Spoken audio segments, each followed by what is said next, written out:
Tidiane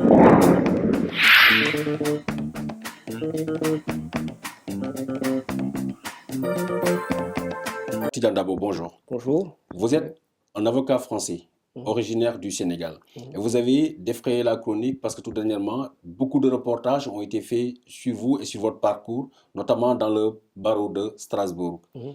Quel est votre parcours? Alors, moi, c'est simple. Donc, je suis arrivé effectivement en France vers les années 90, où j'ai fait mes études à l'université de Strasbourg. J'ai obtenu effectivement tous les diplômes qui pouvaient me permettre de passer le concours d'avocat.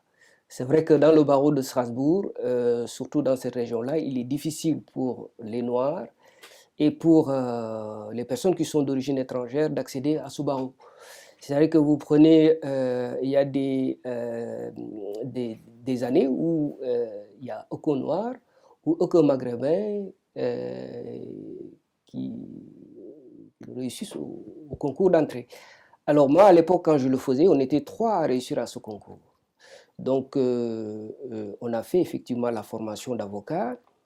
Et à la sortie de la formation, on était encore les trois à ne pas trouver de stage. Parce que comme vous le savez, à l'époque, avant la réforme, il fallait, quand tu sors de l'école de formation des avocats, quand vous obtenez votre CAPA et vous prêtez serment, vous avez 1 an pour trouver un stage. Moyennant quoi, votre diplôme sera validé. Sinon, si vous ne le trouvez pas, vous risquez au bout d'une année de perdre le bénéfice du CAPA. Et comme vous le savez, la difficulté que les étrangers avaient, c'était que c'était eux qui avaient ces problèmes-là pour trouver ce stage-là. Et à l'époque, j'avais aussi défrayé la chronique en m'attaquant au bâtonnier, en lui expliquant que moi, je m'appuie uniquement sur les textes, hein, que lorsque des avocats sortent de l'école des avocats, s'ils n'arrivent pas à trouver un stage, le bâtonnier doit les intégrer dans ce qu'on appelle une pépinière, hein, pour leur permettre justement de valider le stage. Bon, ça m'a valu effectivement, disons, une certaine chasse à l'homme, hein, parce que le bâtonnier n'a pas apprécié qu'un élève avocat qui vient de sortir, qui a prêté serment, lui dise ce qu'il fallait faire. Et il m'avait envoyé un courrier à l'époque, d'ailleurs un courrier assez salé, en me disant que si je continue comme ça, j'allais être radié. C'était en 2001, vous vous rendez compte? En 2001, on m'avait effectivement menacé de radiation alors que je n'ai pas commis de faute. Je n'ai tout simplement dit ce que les textes disent et ce que la jurisprudence de la Cour de cassation dit par rapport à cette situation que nous, en tant que Noirs et Maghrébins, vivions effectivement à Strasbourg à l'époque. Donc voilà, c'est-à-dire que au début c'était difficile, par la suite j'ai eu cette chance-là. Vous savez, toujours vous tombez sur quelqu'un qui était un enseignant, un professeur qui intervenait dans le cadre de la formation, qui avait demandé des renseignements à l'époque, quels sont les avocats qui cherchaient le stage. On lui a dit effectivement qu'il restait Maître Dabo et un autre. Il leur a fait savoir que bon, lui, il était un peu étonné parce que à l'époque, j'étais parmi ceux qui intervenaient beaucoup en séance de préparation. Et mieux, nous, on était passés à la première session, c'est-à-dire que quand on fait l'examen de sortie, il y a une première session et une deuxième session. Ceux qui n'arrivaient pas à passer la première session reprenaient la deuxième session. Donc ce qui faisait que tous les blancs qui avaient passé la deuxième session arrivaient à trouver leur stage avant nous qui avons déjà réussi la première stage. Vous vous rendez compte? Et lui, il s'était étonné, il a dit, mais attendez, c'est pas normal. C'est là où il m'avait proposé de me prendre. Il m'a mis effectivement le pied à l'étrier et c'est comme ça effectivement que j'ai connu, au bout d'une année d'exercice, je pouvais effectivement m'installer et ce qui m'a valu d'avoir la une des journaux à Strasbourg parce que c'est la première fois qu'un avocat qui a travaillé au bout de 2 ans, une année, deuxième année, et qui pouvait se targuer d'avoir une clientèle assez intéressante, aussi qui faisait des interventions assez importantes au niveau de Strasbourg, surtout dans le cadre de la protection des étrangers. Et puis, je m'impliquais aussi beaucoup dans le domaine social. Cette défense des étrangers vous a surtout amené à rencontrer un de vos compatriotes, un certain Djibi Diop Thiam. Comment s'est passée cette rencontre? Alors, Monsieur Thiam, on me l'a présenté au Sénégal. J'étais parti en vacances en 2007, fin 2007, début 2008. 2 jours de mon retour de vacances, on me l'a présenté là-bas. Et justement, c'est quelqu'un qui était là, qui était en difficulté, que j'avais rencontré ici au Sénégal, en France, qui me l'a présenté. Mais c'était dans le cadre de l'aider à pouvoir obtenir ici en France des partenaires, c'est-à-dire le mettre en contact avec des partenaires dans le cadre d'investissement au Sénégal. C'est vrai qu'à l'époque, il m'avait montré des documents authentiques. Je ne pouvais pas imaginer une seule fois que ce monsieur était effectivement était versé dans des situations pas claires. Moi, il m'avait montré des documents authentiques que j'ai fait vérifier parce qu'il avait une société au Sénégal, une société immobilière. Donc, on s'est rencontrés 2 jours avant mon arrivée ici, mon retour de vacances, et à la fin du mois de janvier, il m'appelle pour me dire qu'il devait normalement aller en Belgique, à Bruxelles, pour rencontrer ses partenaires. Mais comme on n'avait pas eu le temps de se connaître à Dakar, donc il voulait passer me voir et puis continuer son trajet vers la Belgique. Alors, pour moi, il n'y a aucun problème. Voyez-vous, surtout la personne qui me l'avait présenté, à qui j'ai rendu beaucoup de services d'ailleurs ici. Eh bien, quand il est venu, malheureusement, cette personne était venue mal intentionnée. En fait, il faut dire que c'est un escroc international qui sévissait un peu partout en Europe. Oui, mais ce que je ne connaissais pas. C'est ce qui est extraordinaire, parce que vous savez, ces gens-là, ils travaillent avec d'autres personnes. Bon, c'est quand j'étais parti à Dakar pour déposer plainte contre lui qu'on m'a révélé leur mode de fonctionnement et comment ils agissaient effectivement au niveau international et aussi ici. Parce que vous savez, c'est assez triste de le dire, maintenant, il faut vraiment se méfier de certains de nos compatriotes, malheureusement, parce que vous avez beau faire des choses, vous vous investissez pour vos compatriotes, pour la défense de leurs droits ici, mais vous voyez toujours d'autres qui, sous d'autres angles, essayent effectivement de profiter de vos connaissances. Mais qu'est-ce qu'il a fait? Qu'est-ce qu'il a fait exactement? Mais écoutez, Djibi Diop Thiam, je ne voulais même pas citer son nom, parce que vous l'avez cité, parce que c'est quelqu'un pour moi qui vaut rien, c'est un vaut rien.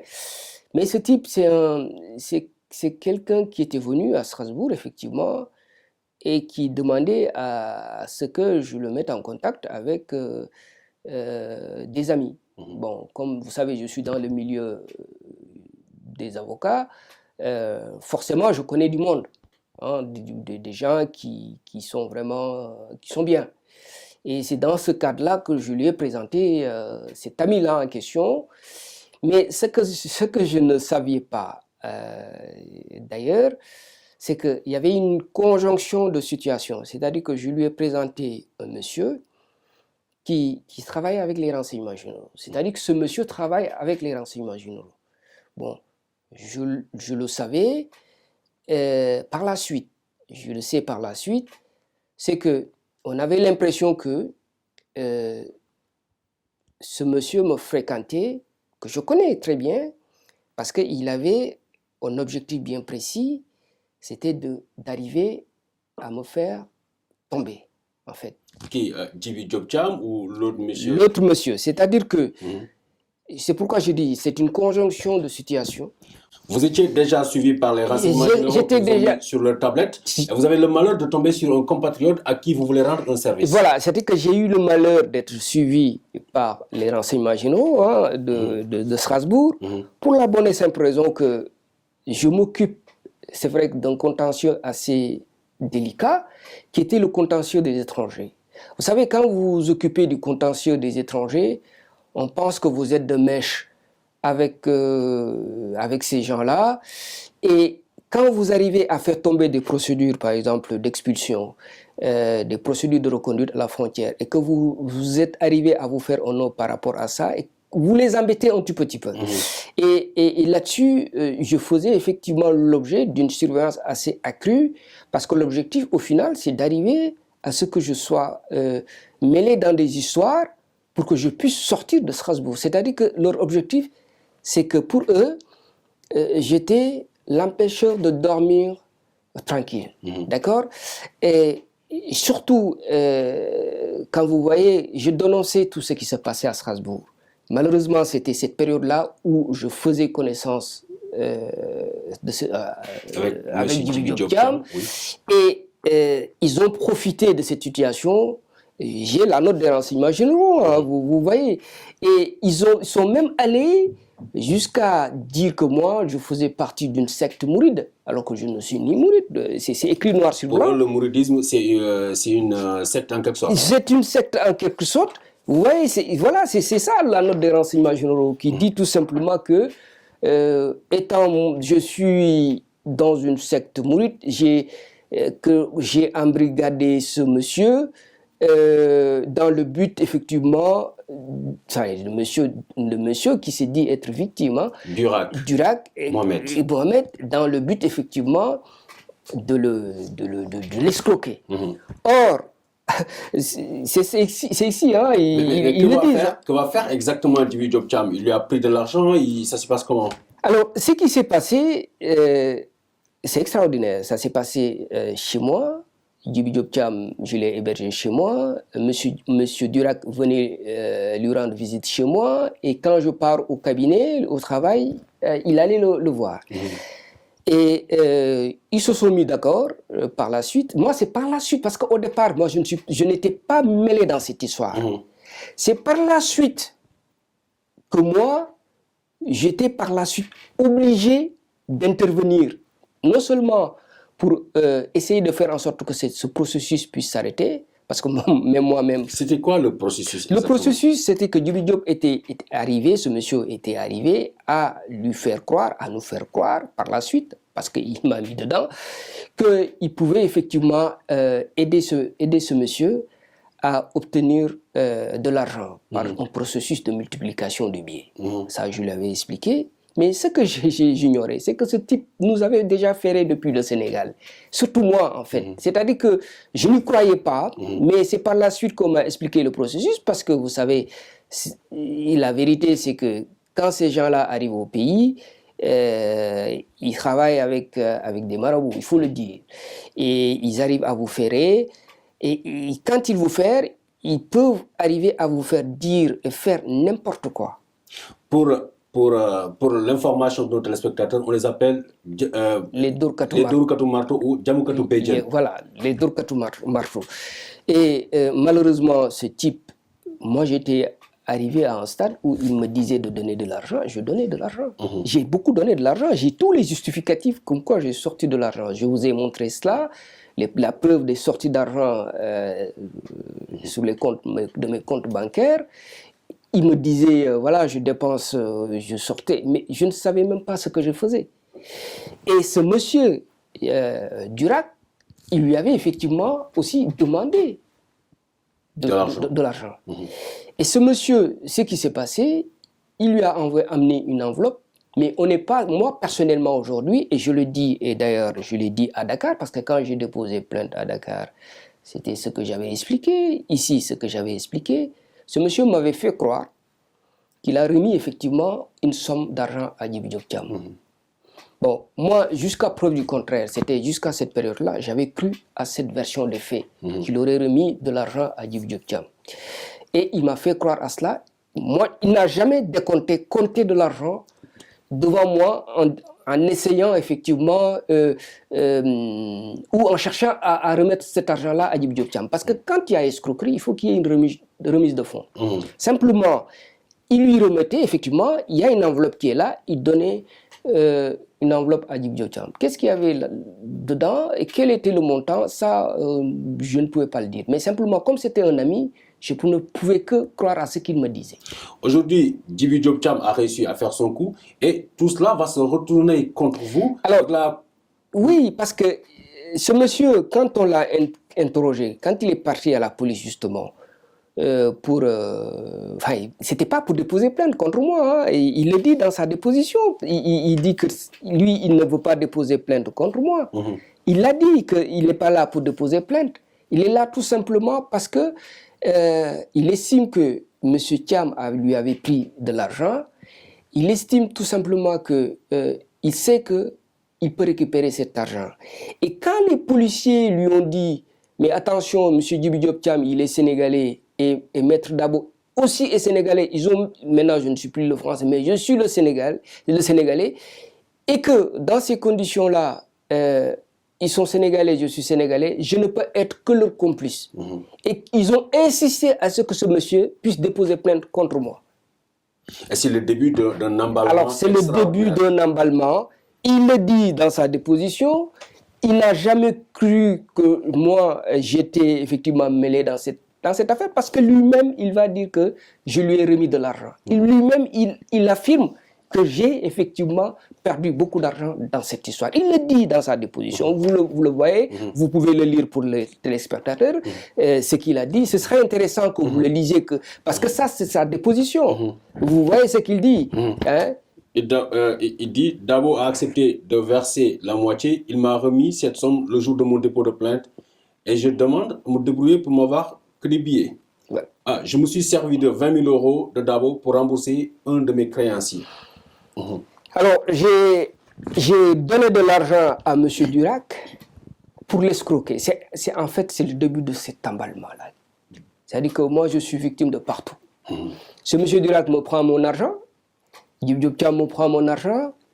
L'autre, lui, au moins, il a restitué une partie de l'argent qu'il avait pris, à savoir Mansour Niang, à Dakar. Parce que j'avais déposé plainte. Il a été effectivement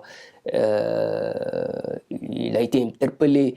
C'est à la suite de quoi il a restitué une partie de cette somme d'argent, mais en disant tout simplement que on était dans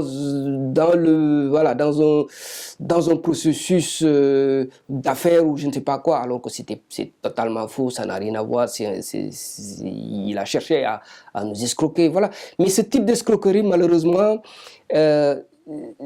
ça peut arriver à tout le monde. Djibi Diop Thiam vous prend votre argent, c'est le début d'un emballement.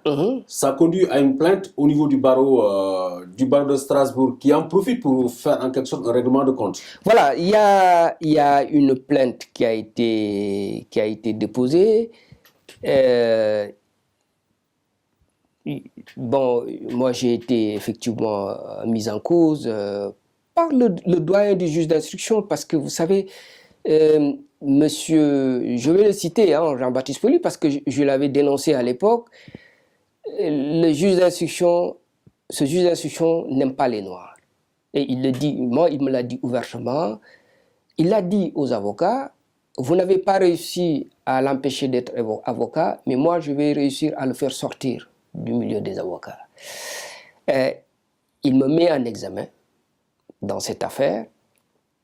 En sachant d'ailleurs, parce que quand j'étais placé en garde à vue, ça il faut que les gens le sachent, il appelle l'officier de police judiciaire qui avait le dossier pour savoir où est-ce que ça en était au niveau des investigations. Le policier lui dit, jusqu'à 18h, parce que c'était le matin jusqu'à 18h, moi je n'ai rien à reprocher à ce monsieur. Il dit la même chose que M. Durac. Au pire d'ailleurs, il a perdu de l'argent. Il a perdu de l'argent, on a les justifications. Il y a tout pour lui coller quelque chose. Alors, c'est là où ils ont sorti l'histoire du consulat du Sénégal, parce que comme vous le savez, moi j'avais été sollicité par le Sénégal à l'époque, c'était en 2007, pour que je sois le consul honoraire du Sénégal. Vous vous rendez compte, c'était à l'époque. Et j'avais le document en question, l'original du document, où le président de la République m'avait désigné, m'avait demandé de trouver des locaux, le document est là, pour être le consul honoraire du Sénégal. Alors, ils ont dit que, comme j'étais en voie d'être désigné consul honoraire du Sénégal, j'avais besoin de l'argent pour acheter un immeuble. Donc, c'est ça qui peut justifier que je puisse participer à l'escroquerie de ce monsieur. Vous vous rendez compte de cela? C'est-à-dire que moi, pour être consul honoraire, j'ai besoin d'escroquer quelqu'un pour acheter un immeuble. Vous pensez qu'il y a une logique par rapport à ça? Mais il faut préciser que dans la plainte de M. Durac, il parle de 200 000 euros qui lui auraient été escroqués. Mais jamais, et il le dit, M. Touré, comme je vous l'ai montré dans le dossier, il dit que c'est Djibi Diop Thiam qui lui a demandé de lui donner cette somme d'argent et il lui a remis cette somme d'argent. Il n'a jamais dit qu'il a remis cette somme d'argent à M. Dabo, ni à Berche Dabo. Il a dit que c'est Djibi Diop Thiam, c'est écrit noir sur blanc. C'est ça, c'est là où c'est extrêmement grave. Hein? C'est là où vraiment on voit qu'il y a une véritable volonté de destruction qui était effectivement axée vers, comme je disais, ma disparition judiciaire. Dans cette France des pays de droit, quand quelqu'un affirme qu'il a donné de l'argent, une somme aussi importante que 200 000 euros, on s'attend au moins à ce qu'il y ait une vérification. Mais il n'y a pas d'investigation. C'est-à-dire que et puis même le procureur de la République avait demandé à ce qu'il y ait des investigations par rapport à ça. Parce que le biais du procureur de la République, c'était, qu'on vérifie est-ce que réellement il y avait 150 000 euros qui ont été perdus et d'où sortent. D'où vient cet argent? D'où viennent les 150 000 euros en question. On a demandé au juge de faire des vérifications, le juge a refusé. En disant que oui, parce que moi aussi j'ai dit tout simplement qu'il aurait perdu cet argent. Mais moi je leur ai dit que j'ai perdu de l'argent, ils ne me croient pas. Mais j'ai dit, parce que l'autre m'a dit qu'il aurait perdu cet argent-là, eh bien non, parce qu'effectivement j'ai dit qu'il aurait perdu cet argent. Et même ce qui est encore plus grave, c'est que quand vous regardez dans ce dossier, Djibi Diop Thiam, ils n'ont jamais voulu l'interpeller, c'est nous qui l'avons interpellé à Paris. L'affaire se passe à Strasbourg, il n'y a jamais eu de mandat d'arrêt contre Djibi Diop Thiam, alors qu'il est mêlé dans une histoire d'escroquerie. Il a fallu que nous fassions des investigations avec l'aide des Sénégalais. Il y a des Sénégalais, parce que quand les gens sont informés de cette histoire, il y a des Sénégalais qui se sont mobilisés pour justement me tuauter, pour qu'on puisse mettre la main sur lui. Donc c'est à l'issue de ça que Djibi Diop Thiam a été interpellé ici à Paris et transféré à Strasbourg pour se faire juger là-bas. Juger ensemble, où il a été bien entendu condamné, placé sous mandat de dépôt, tout ça. Étant précisé que dans ce dossier, je n'ai jamais obtenu le respect du principe d'un procès équitable. Ça veut dire quoi? Ça veut dire que quand vous êtes en instruction, vous savez, on dit que dans le cadre d'une instruction judiciaire, vous pouvez demander des actes. Vous comprenez? Toutes les demandes que j'ai formulées, que les avocats ont formulées dans ce dossier ont été rejetées. C'est-à-dire que moi, déjà en instruction, j'avais un juge qui m'a informé qu'ils ont déjà préparé la peine qui allait être m'infliger, et la sanction, l'amende, tout ça je le savais bien avant que j'arrive devant la juridiction. Et j'avais même informé mes avocats,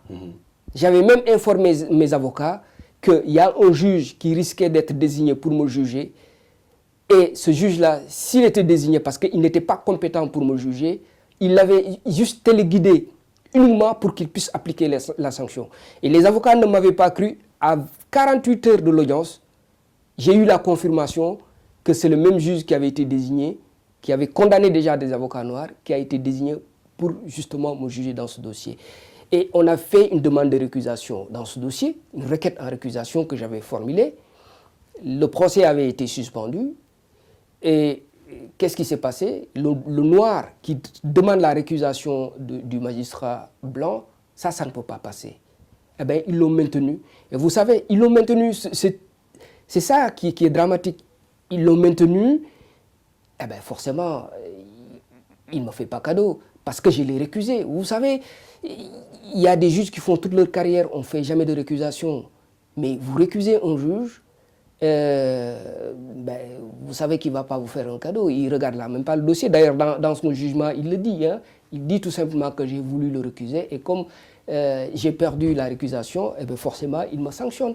Et c'est ça qui est dramatique. C'est pourquoi quand j'entends souvent ce qui se passe, excusez-moi de faire cette digression, ce qui se passe au Sénégal, ça me fait mal quand j'entends que au Sénégal, qu'on essaye d'attaquer les juges en disant que on ne respecte pas les règles de procédure, on respecte pas. Mais en France, pays des droits de l'homme, on ne respecte même pas. Vous faites allusion à l'affaire Karim Wade, oui, avec les avocats Maître Olivier Sûr et compagnie. Oui, que j'ai suivi leur intervention en disant que c'est pas normal, ils sont victimes de xénophobie ou des choses comme ça. Mais je leur dis, mais bonté divine, on n'a pas besoin d'aller jusqu'au Sénégal pour voir ce qui se passe ici. Mais moi, j'ai été victime de discrimination la plus flagrante. Et ce n'est pas vous, au départ, qui avez fait le reportage. C'est un blanc, France 3 Alsace, qui a dénoncé ça. Le harcèlement judiciaire. Quand vous allez sur Dailymotion, vous voyez ça. Donc, vous voyez que ce n'est pas le propre du Sénégal. Et que ces confrères-là, moi, pendant que j'étais victime de discrimination raciale de la part de l'institution judiciaire, ils étaient où? Hein? On n'a pas besoin d'aller à Dakar. Hein? Ça se passe ici. De victimes, vous passez pour complice d'un escroc. Oui. Vous êtes condamné en quelque sorte par un tribunal, non pas au pénal. J'ai été condamné au pénal. Au pénal, mais aussi par le tribunal de vos pairs. Voilà, j'ai été condamné par le tribunal. J'ai fait appel et j'ai demandé que le dossier soit délocalisé.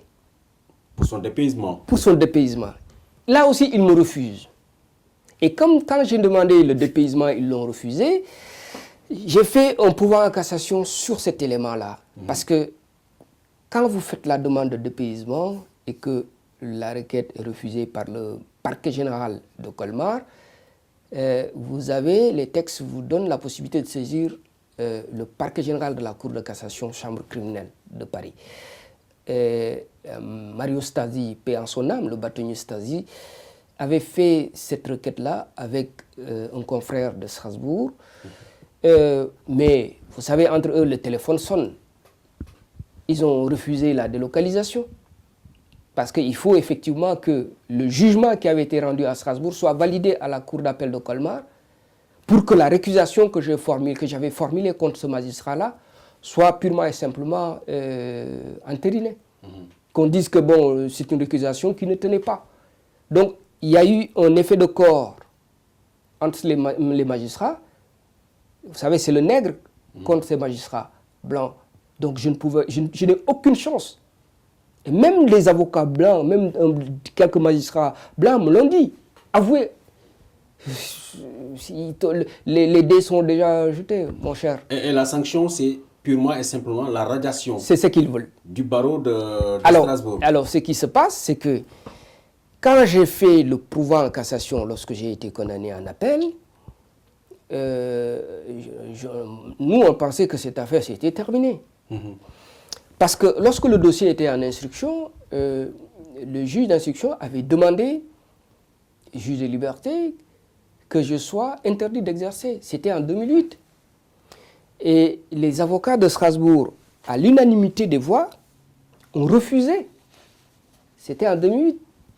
À l'unanimité des voix, en estimant que ces faits n'avaient rien à voir non seulement avec l'exercice de ma profession d'avocat, mais que ce monsieur n'était ni client de mon cabinet et ni les perquisitions, ni rien du tout qui avait été fait dans ce cadre de ce dossier n'avait un lien ou un rapport avec l'exercice de ma profession. Donc, à l'unanimité des voix.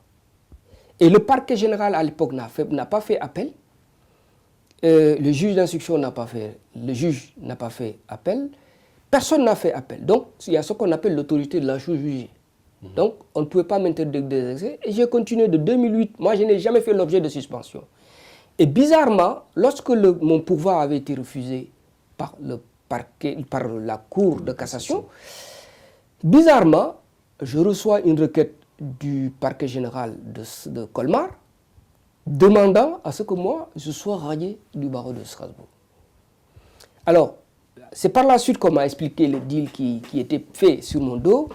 Le bâtonnier qui était là, en ce moment-là, comme il voulait tout simplement que je quitte le barreau, il avait passé le deal avec le parquet. C'était que, comme moi, j'avais déjà fait l'objet d'une décision où mes pères m'avaient blanchi à l'époque, c'est-à-dire disaient qu'on ne pouvait pas m'interdire d'exercer et qu'il fallait tout simplement que je continue tout simplement d'exercer mon métier d'avocat parce qu'il n'y avait rien à me reprocher dans ce dossier, que j'étais à la limite victime parce que j'avais perdu de l'argent. Et ils voulaient retourner l'affaire. C'est-à-dire que de cette décision, ils ont voulu profiter de la décision du refus du pourvoi pour demander à ce que moi je sois sanctionné. Et comme le bâtonnier ne voulait pas, disons, monter au créneau pour cela, ils ont passé le deal. Le parquet général devait engager la procédure contre moi pour demander la radiation. Parce qu'au départ, ce n'était pas la radiation. Au départ, c'était une simple suspension qu'ils avaient demandé. Tout ça, j'ai eu ces informations de la part de certains confrères, parce qu'il y a certains confrères dans ce dossier qui sont dégoûtés par ce qui m'arrive. Pourquoi ils sont dégoûtés? Parce qu'au barreau de Strasbourg, il y a des avocats. On a un bâtonnier qui avait déjà été condamné pour escroquerie, abus de confiance, et grave aussi, détournement de fonds de son client. D'accord? Il a été sanctionné pénalement, mais jamais on a demandé sa radiation. Il y a un autre qui avait été sanctionné pour pédophilie, jamais radié. Un autre sanctionné pour détention d'images à caractère pédopornographique, jamais sanctionné. Et tous des blancs. Mais tous sont des blancs. Moi, je n'ai jamais été suspendu. Il y a un qui a été sanctionné, d'ailleurs, un blanc, qui a été sanctionné pénalement pour une histoire de drogue, surtout, suspendu par l'ordre des avocats, en attendant les 8 mois de suspension, mais jamais radié à la fin. Et pourtant, c'est une histoire extrêmement grave de drogue. Moi, je n'ai jamais été suspendu dans ce dossier. Jamais fait de procédure pas suspendu, rien. J'ai continué à travailler pendant les 5 dernières années. Bizarrement, on demande à ce que je sois radié. Et ils ont fait la procédure. Et même, comme je vous l'ai montré, l'avocat qui est même chargé, et qui n'est pas quelqu'un qui m'aime d'ailleurs, qui était chargé d'instruire le dossier, va jusqu'à estimer que lui, à son âme et conscience, il estime tout simplement que ce dossier n'a pas été bien ficelé au niveau pénal et que ça lui pose vraiment un problème en cas de conscience, ce dossier. Parce qu'il ne comprenait pas pénalement et que de victimes, j'aboutissais effectivement à être un complice dans cette histoire. Alors, ils ont constitué leurs membres, comme d'habitude, de jury pour me radier. Donc, le bâtonnier de Strasbourg s'était chargé de convaincre les avocats de Strasbourg pour qu'ils votent pour ma radiation. D'accord? Ce qu'il a obtenu, il a obtenu à ce que des confrères de Strasbourg et quelques confrères puissent voter contre moi. Des confrères qui étaient en quelque sorte vos concurrents aussi. Mes concurrents. Parce qu'il ne faut pas oublier une chose, parce que parmi les membres du jury, il y a des confrères contre lesquels j'étais dans des dossiers.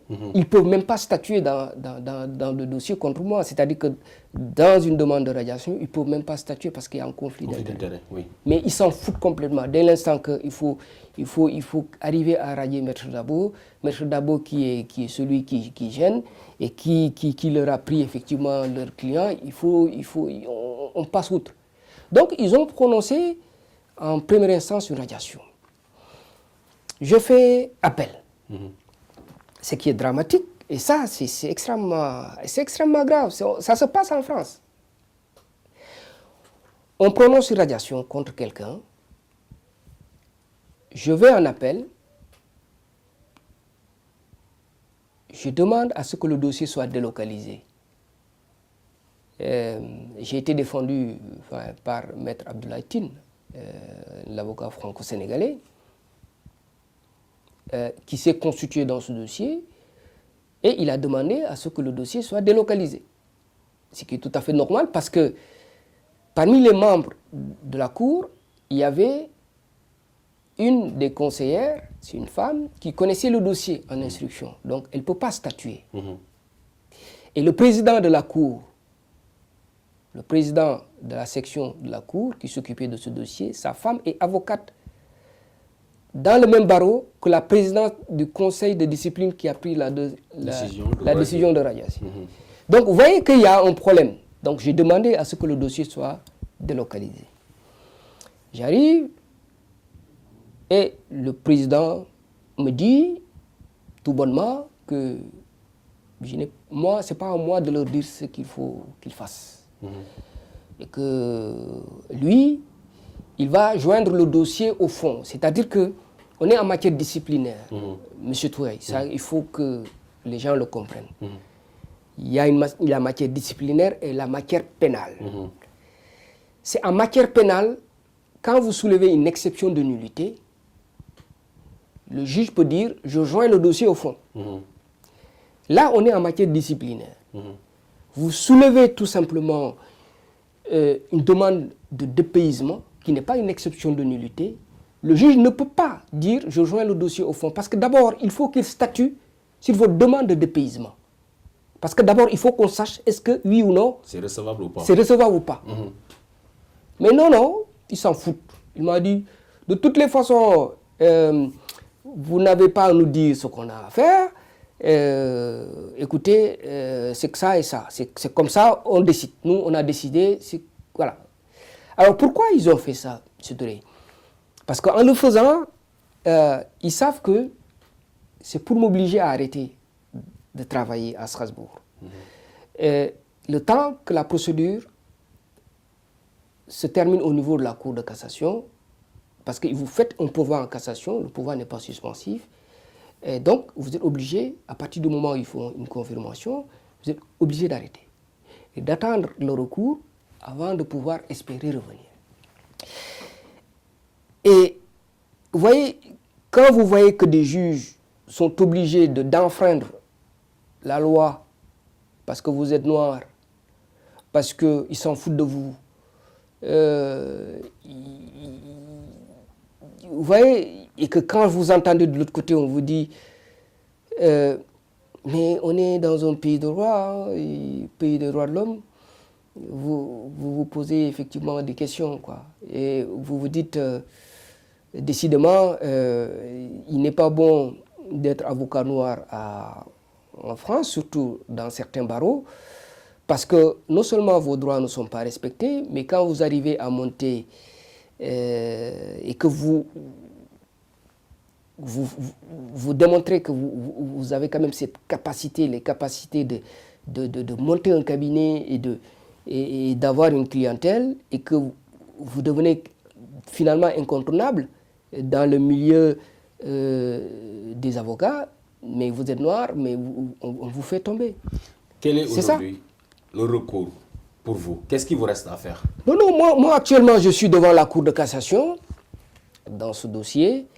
Vous savez, moi, bon, j'ai fait le pouvoir, mais je suis un peu perplexe. Je vais vous dire pourquoi.